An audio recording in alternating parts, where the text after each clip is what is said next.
So these are fascinating times to cover the 49ers because I think we can all sense it. Change at the very top. But I think a lot of people are also overreacting.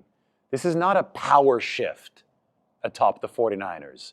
This is not a philosophical shift atop the 49ers. Anybody using those two terms is being overly dramatic, looking for some attention, when in fact it's a little simpler, a lot simpler. This is a strategic shift atop the 49ers, and it's actually been here for about a year already. I still remember when they told Eric Armstead, take a pay cut or take a hike, and obviously he chose to take a hike. He went to Jacksonville. Still remember when Kyle Juszczyk was asked to take a pay cut last offseason, and Kyle Juszczyk said, okay, I will take a pay cut. He decided to stick around. That mentality, which we saw the first seeds of it last offseason, about a year ago, has now blossomed into full force here in 2025. And it is a strategic shift in the way that I have to differentiate this from a big philosophical shift or from a power shift is that I think that the top of the 49ers power structure, from the owner, Jed York, to Parag Marathe, who's the chief negotiator, to the general manager, John Lynch, to the coach, Kyle Shanahan, all these guys are still tugging the boat in the same direction. And that is what is of utmost importance for the 49ers moving forward. That needs to keep on happening. That's what didn't happen a good 10 years ago when the whole Jim Harbaugh, Trent Baalke feud happened under Jed York's watch. That's what San Francisco wants to avoid. So we're going to talk a little bit about those dynamics because it's all fascinating. Everybody's got their own ideas, people reading too far into something, too little into something else. We're actually at the University of the South in Sewanee, Tennessee.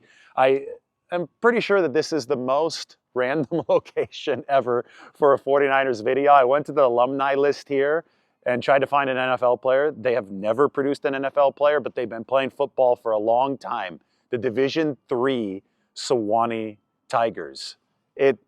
One of those liberal arts schools, right? And the enrollment's 1,600, so it's not big, but they've got their frat houses all around campus, and they just have this magical, this is kind of a golden hour look, have a magical setup on campus. It's a very academic feel, and I think this is a very academic conversation that we are having about the 49ers, because we're talking about power structure and we're talking about leadership and we're talking about how the 49ers find the right balance moving forward. This is a natural shift, by the way, that they're going through.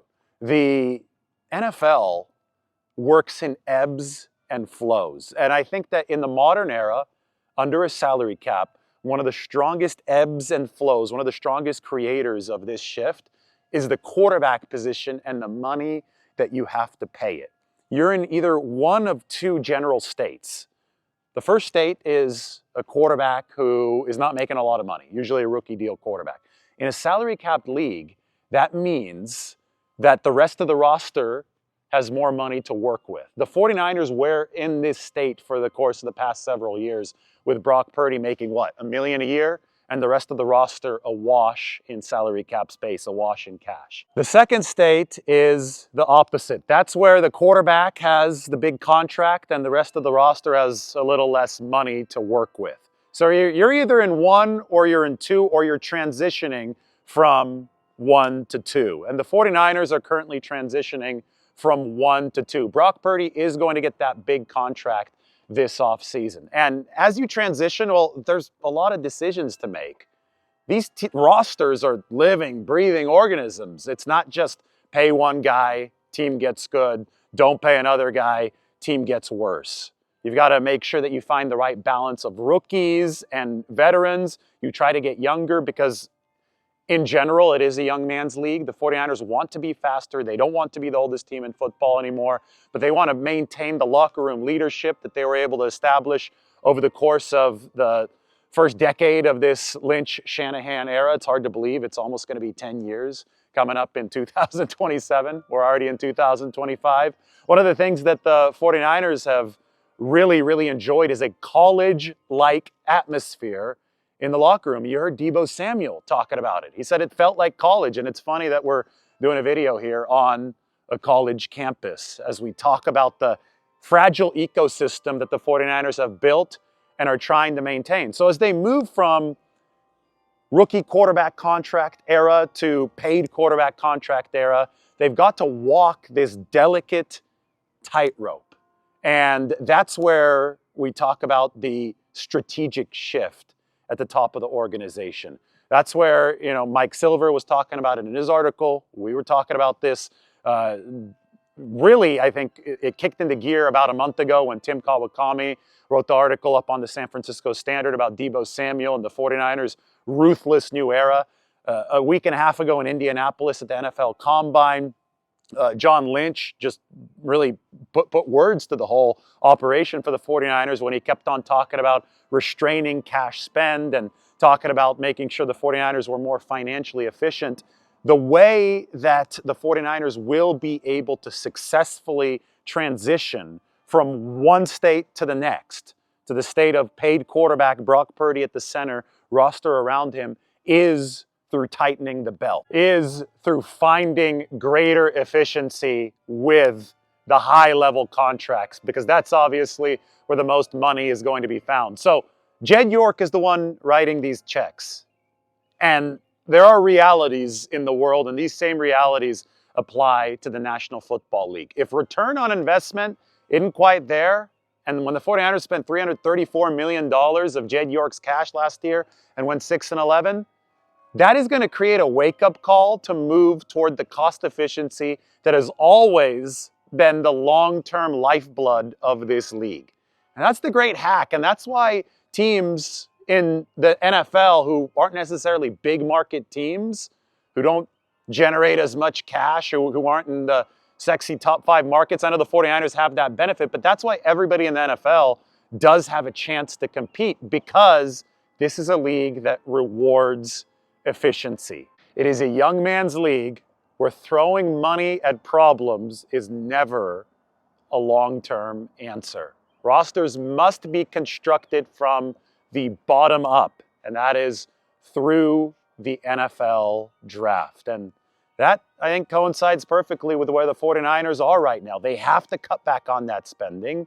They haven't gotten the ROI as they were trying to kick down the door for a Super Bowl title over the past couple of years. Sure, you can patch a few things with free agent spending, with contract raises and money poured toward veterans on the team. Sure, you could keep things going artificially for a little bit, but eventually you hit a point, and that's the point that the 49ers are at right now, where your run defense ranks number 29 in the league, where the defense is eroding overall, and you realize, hey, this foundation, we need to go back to building this the way that's been proven to work in the NFL.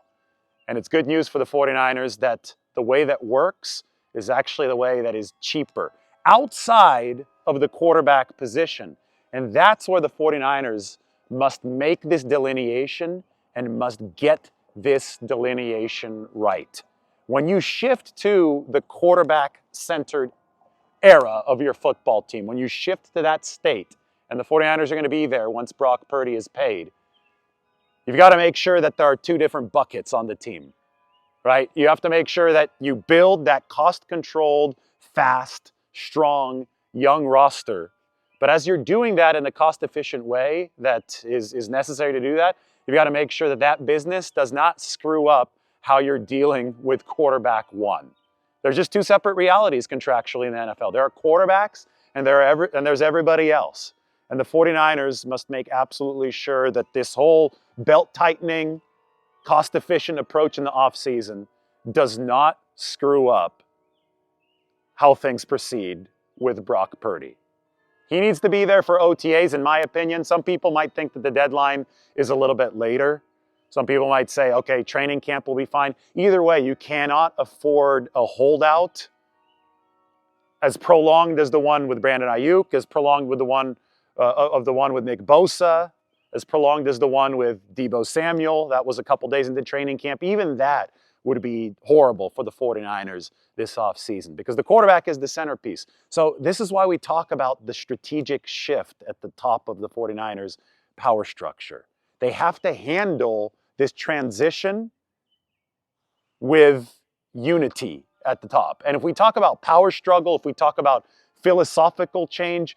Those two things are too dramatic and too broad to illustrate what the 49ers actually have to subtly do in this situation. What has to happen is that Jed York, Parag Marathe, is going to be negotiating this contract. John Lynch and Kyle Shanahan all have to want the same thing.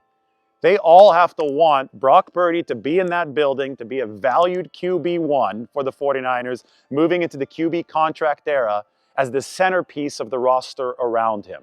And if all those guys are on the same page, 49ers will be fine. The strategy has shifted, but the leadership is in agreement. Now, if those guys are on a different page with all of this, that's when the power struggle comes into play. And that's when things are bad for the 49ers. There's no indication that there's a power struggle yet at this point. But we do have the strategic shift for San Francisco that they have to manage perfectly moving forward. And for that, we go back to John Lynch. He is the one person high up in the 49ers power structure who has been the rudder for this organization for the past several years. I don't think John Lynch has gotten enough credit for the work he's done to stabilize things between the coaching staff and the players. Well, now he can be the rudder that stabilizes things and keeps things moving in the same direction amongst all the top members of the 49ers brass. You've got a former player in John Lynch, a Hall of Fame player, who has executive experience, who not that long ago was promoted from general manager to president of football operations. Well, he has to be the president of the 49ers now. He has to be somebody that can bring everybody together and make sure that this is pulling in the right direction. And if that happens, then the 49ers are going to handle this strategic shift, the one that they have to make regardless, just given the nature of the NFL and how this league is built, they'll handle this strategic shift fine. But if John Lynch can't handle that, and don't worry, I don't think that there's any indication that he can't. I think that he has proven that he can handle this over his time with the 49ers. But if he can't handle that, that's when this actually devolves into a power struggle. That's when this devolves into a philosophical change. It's not that big. The 49ers right now are riding the same philosophy that's bought them a lot of success.